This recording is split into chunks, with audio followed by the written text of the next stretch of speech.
ہم نے عام اور خاص کی تعریف پڑھی تھی اور ان کا حکم پڑھا تھا کہ خاص کا حکم اور عام کا حکم یہ ہے کہ وہ اپنے معنی کو قطعاً اور یقیناً شامل ہوتا ہے، یعنی اس کا جو معنی ہے وہ قطعی اور یقینی ہوتا ہے۔ اب اس کی مثال پیش کرتے ہیں کہ کہا یہ تھا کہ آخری جو بات بیان کی تھی کہ قرآن کے خاص کے مقابلے میں اگر خبر واحد آ جائے یا قیاس آ جائے تو خبر واحد کو اور قیاس کو چھوڑ دیں گے اور قرآن کے خاص پر عمل کر لیں گے، کیونکہ خبر واحد ظن کا فائدہ دیتی ہے، قیاس سے ظن ثابت ہوتا ہے، اور قرآن کا خاص کس لیے آتا ہے؟ یقین کے لیے۔ تو یقین کے یقینی دلیل کے مقابلے میں جب دلیل ظنی آئے تو پھر دلیل یقینی پر، دلیل قطعی پر عمل کرتے ہیں اور دلیل ظنی کو چھوڑ دیتے ہیں۔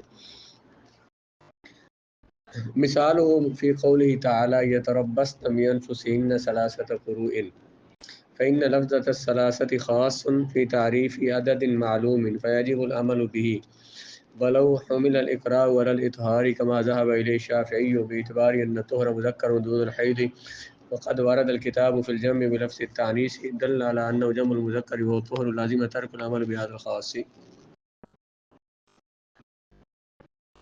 مثال دی ہے کہ اللہ تعالیٰ نے فرمایا والمطلقات یتربصن بانفسہن ثلاثۃ قروء، جن عورتوں کو طلاق ہو جائے تو وہ اپنے آپ کو نکاح سے روکے رکھیں گی 3 حیض تک، 3 قروء تک۔ اب یہ جو قروء ہے یہاں پہ احناف نے یہ کہا کہ قروء یہ لفظ خاص ہے، ثلاثۃ لفظ خاص ہے۔ جب ثلاثہ لفظ خاص ہے تو خاص کا معنی قطعی اور یقینی ہوتا ہے، ثلاثۃ کا معنی کیا ہے بھلا؟ 3 کیا ہوتا ہے؟ کون سا عدد ہوتا ہے؟ جو 2 سے بعد آئے اور 4 سے پہلے ہو اس کو ثلاثۃ کہتے ہیں۔ تو اب یہ ثلاثۃ کا معنی جو ہم نے کہا کہ لفظ خاص ہے، خاص کیسے ہے بھلا؟ خاص کی تعریف اس پہ سچی آتی ہے کہ وہ لفظ ہوتا ہے جو کہ مفرد معنی پر، اکیلے معنی پر دلالت کرتا ہے، تو یہ لفظ خاص ہے۔ اب خاص کا معنی قطعی اور یقینی ہوتا ہے، اس کا معنی یہ ہے کہ 3 کا معنی 3 ہی ہونا چاہیے، 4 یا اس سے کم نہیں ہونا چاہیے، اس سے کم یا زیادہ لیں گے تو قرآن کے خاص پر عمل نہیں ہوگا۔ یہ جو ثلاثۃ قروء کا معنی احناف نے یہ کیا ہے کہ اللہ تعالیٰ نے فرمایا کہ جس عورت کو طلاق ہو جائے تو وہ 3 حیض عدت گزارے گی۔ شوافی نے اس کا معنی کیا ہے کہ 3 طہر عدت گزارے گی، یعنی ثلاثۃ قروء ان کے 2 معنی ہیں، حیض بھی اور طہر بھی۔ احناف نے معنی لیا کیا؟ حیض والا، اور شوافی نے کیا لیا ہے؟ طہر والا معنی مراد لیا۔ کہتے ہیں کہ ثلاثۃ جب خاص ہے تو خاص کے معنی میں کمی اور زیادتی نہیں ہو سکتی، اس کا معنی قطعی اور یقینی ہوتا ہے، جتنا معنی اتنا ہی معنی مراد لینا ہے۔ تو جو شوافی نے یہ کہا ہے کہ 3 قروء سے مراد طہر ہے، یعنی عورت کی عدت، جو حائضہ عورت ہے اس کی عدت کیا ہے؟ 3 ہے، 3 طہر ہے۔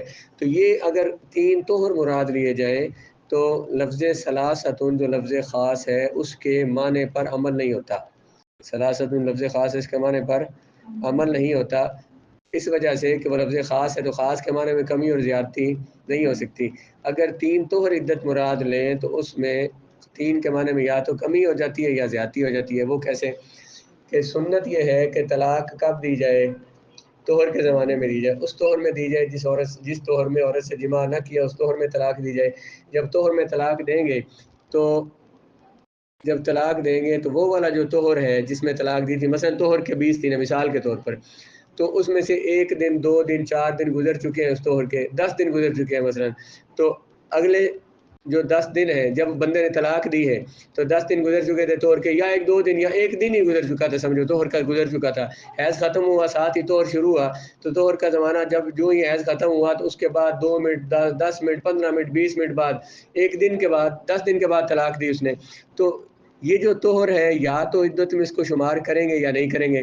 اگر یہ طہر جس میں طلاق دی تھی اسے عدت میں شمار کریں، مثلا اس کے 10 دن رہتے ہیں، اس کو شمار کیا، اس کے بعد آگے 2 طہر اور شمار کریں گے، 2 طہر شمار کریں گے تو وہ 2 طہر تو پورے تھے، اگلے اس طہر کے بعد ایک حیض آئے گا اس کو چھوڑ دیا، اس کے بعد ایک طہر کا زمانہ، پھر حیض آیا، پھر طہر کا زمانہ، کتنے ہو گئے؟ 2 طہر پورے ہو گئے اور ایک آدھا ہو گیا، چاہے وہ آدھا 10 دن کا ہو تو چاہے وہ 19 دن کا ہو، اور ایک دن بندے کا ایک دن اس میں شمار نہ ہو تو پھر طہر کے دن تھے 20، ان میں سے پہلے دن ہی بندے نے طلاق دے دی تو اس دن کے جتنے منٹ بھی گزر چکے ہیں اب تک طہر کا جتنے منٹ گزر چکے ہیں وہ تو ثلاثت میں شامل نہیں ہے، وہ تو طہر میں شامل نہیں ہے. تو اگر اس طہر کو شامل کریں گنے عدت میں تو لفظ ثلاثت پر عمل نہیں ہوتا بلکہ طہر 3 سے کم ہو جاتے ہیں. اور اگر اس طہر کو شمار نہ کریں اس کے بعد جو 2 طہر آئے ہیں وہ کریں اور اس کے بعد ایک اور طہر شمار کریں تو پھر یہ تو ثلاثت کے معنی پر زیادتی ہو جائے گی، کیونکہ ہم یہ نہیں کہہ سکتے کہ جس طہر میں ہم نے طلاق دی ہے اس کو ہم عدت میں شمار نہیں کریں گے، کیونکہ عدت کسے کہتے ہیں؟ زمانے کے گزرنے کو، طلاق کے بعد جو وقت گزرا ہے اس وقت کے گزرنے کو، اس عدت کے ان دنوں کے شمار کرنے کو عدت کہتے ہیں. تو جو ہی طلاق دی تو طلاق کے فوراً بعد عدت شروع ہو جاتی ہے. جب فوراً بعد شروع ہو جاتی ہے تو وہ والا جو طہر ہے وہ بھی ہمیں اس میں شامل کرنا پڑے گا، وہ شامل کرنا پڑے گا. اس کے بعد اگلے 3 طہر شمار کریں گے تو ثلاثت کے معنی پر زیادتی ہو جائے گی. اور اگر اگلا یہی جو طہر ہے اس کو صرف شمار کریں جس میں طلاق دی ہے وہ، اور اس کے بعد 2 طہر شمار کریں تو پھر کیا ہوتا ہے؟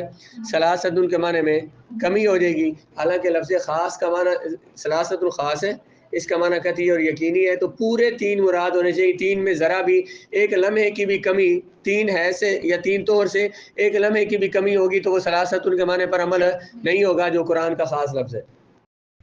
یہ تو بات ریکارڈ ہے. احناف نے کیا کہا بلا کہ ثلاثت سے قرون سے مراد کیا ہے؟ حیض. کیونکہ اگر حیض مراد لیں تو پھر ثلاثت کا معنی پر عمل کرنا آسان ہے، اس میں کمی اور زیادتی نہیں ہوتی. کیوں؟ کیونکہ طہر کے زمانے میں طلاق دینا سنت ہے، اس کے بعد طہر میں طلاق دی اس کے بعد 3 حیض آسانی سے شمار کر کے جب 3 حیض ہو جائیں گے تو عدت مکمل ہو جائے گی. عورت کے لیے عدت کو دیکھنا شمار کرنا آسان ہوگا.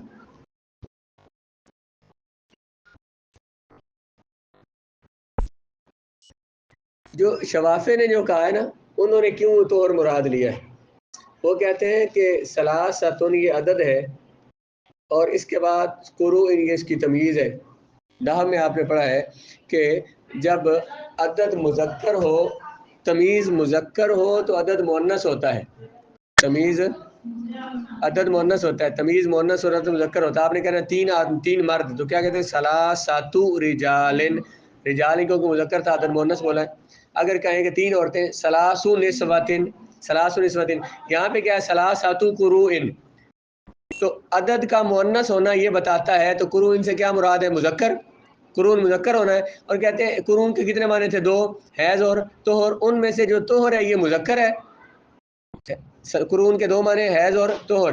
تو جو طہر ہے یہ مذکر استعمال ہوتا ہے اور حیض مؤنث استعمال ہوتا ہے. تو جب عدد مؤنث ہے تو اس کی تمیز کیا آنی ہے؟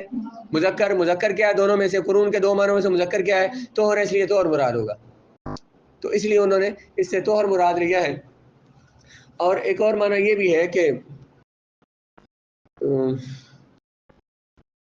دلائل ان کے بہت سارے ہیں. تو احناف نے اس کا جواب یہ دیا ہے، ان کی دلیل سمجھ آئی کہ وہ طہر کیوں مراد لیتے ہیں؟ کیونکہ ثلاثت عدد مؤنث ہے. جب عدد مؤنث ہے اس کی تمیز کیا ہونی ہے؟ مذکر. اور اس کے تمیز کیا ہے؟ قرون. قرون کے 2 معنی ہیں حیض اور طہر. ان میں سے مؤنث کون سا ہے؟ حیض. اور مذکر کیا ہے؟ طہر. تو مذکر مراد ہوگا یہ طہر مراد ہوگا. احناف نے اس کے 3 جواب دیے، بہت سارے جواب دیے کہ 3 یہاں پہ ذکر ہے. پہلا جواب یہ ہے کہ جو ہم دے چکے ہیں کہ کیا کہ اگر ثلاثت قرون سے مراد حیض لیں تو پھر ثلاثت کے معنی پر عمل نہیں ہو سکتا، اس لیے اس سے مراد کیا لیں گے؟ حیض کا زمانہ لیں گے تاکہ ثلاثت کے معنی میں کمی اور زیادتی نہ ہو، اس کے معنی پر عمل ہو سکے. اب جو انہوں نے فرمایا تھا کہ ثلاثت مؤنث ہے اور قرون مذکر ہے تو پھر اس کے 2 معنی ہیں طہر اور حیض، ان میں سے جو مذکر ہے وہ مراد لینا چاہیے. اس کا جواب یہ دیتے ہیں احناف کہ یہ جو قانون ہے نا یہ الفاظ کا ہے کہ لفظ قروء اگر مذکر ہے تو عدد اس کے لیے کیا آئے گا؟ مؤنث. آپ کیا کہہ رہے ہیں کہ اس کے 2 معنی ہیں، ان معنوں میں سے حیض کا معنی حیض مؤنث ہے اور طہر مذکر ہے. یہ معنی کی بات نہیں، یہاں لفظ کی بات ہو رہی ہے. لفظ قرون کو دیکھا جائے گا. قرون کا لفظ کیا ہے؟ خود یہ جمع ہے قرء کی، تو یہ مذکر ہے تو اس لیے اس کے لیے عدد کیا ہے؟ مؤنث ہے. اس لیے آپ کی دلیل یہ نہیں بن سکتی. کون نہیں سمجھ گا آپ کو بات کیا کہا بولا؟ انہوں نے دلیل دی تھی کہ اس کے جو 2 معنی ہیں نا قرون کے، ان میں سے ایک مؤنث ہے اور ایک مذکر ہے تو ہم مذکر مراد لیں گے طہر. ہم نے کہا کہ یہاں معنی کی بات نہیں ہے، یہ قانون عدد کا ہے، لفظ کا ہے کہ لفظ قرون جو ہے وہ کیا ہے؟ مذکر. اس کے لیے عدد کیا آ گیا؟ مؤنث آیا ہے. اس لیے یہ دلیل ان کی نہیں چل سکتی.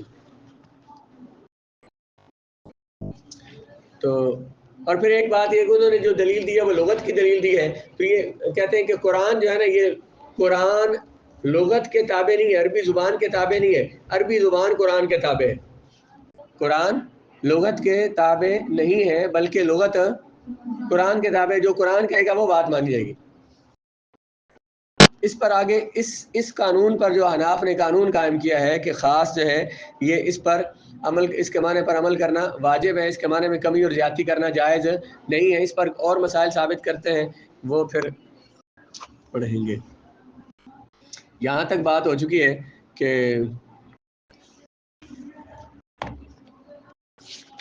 عربی عبارت کہاں تک ہوئی ہے؟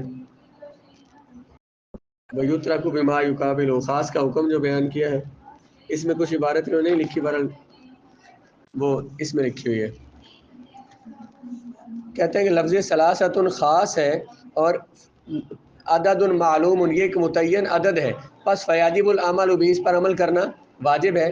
فلو حمل الاقراء، اگر اقراء سے مراد طہر لیا جائے، جس طرح کہ امام شافعی رحمۃ اللہ تعالی علیہ نے فرمایا ہے، اس اعتبار سے کہ طہر مذکر ہے اور حیض مذکر نہیں ہے بلکہ مؤنث ہے، تو حالانکہ تو وقت ورد فی الکتاب فی الجمع بلفظ التانیث، اور اس میں جو عدد آیا ہے لفظ ثلاثۃ وہ مؤنث آیا ہے، دل علی انہ جمع المذکر، اس بات کی دلیل ہے کہ یہ جو ثلاثۃ جو ہے قرون جو ہے یہ مذکر کی جمع ہے اور مذکر طہر ہوتا ہے، تو لازم ترک العمل بهذا الخاص، کہتے ہیں اگر اس پر عمل کریں جو انہوں نے کہا ہے تو پھر خاص کے معنی پر عمل کرنا کو ترک کرنا واجب ہوتا ہے۔ تو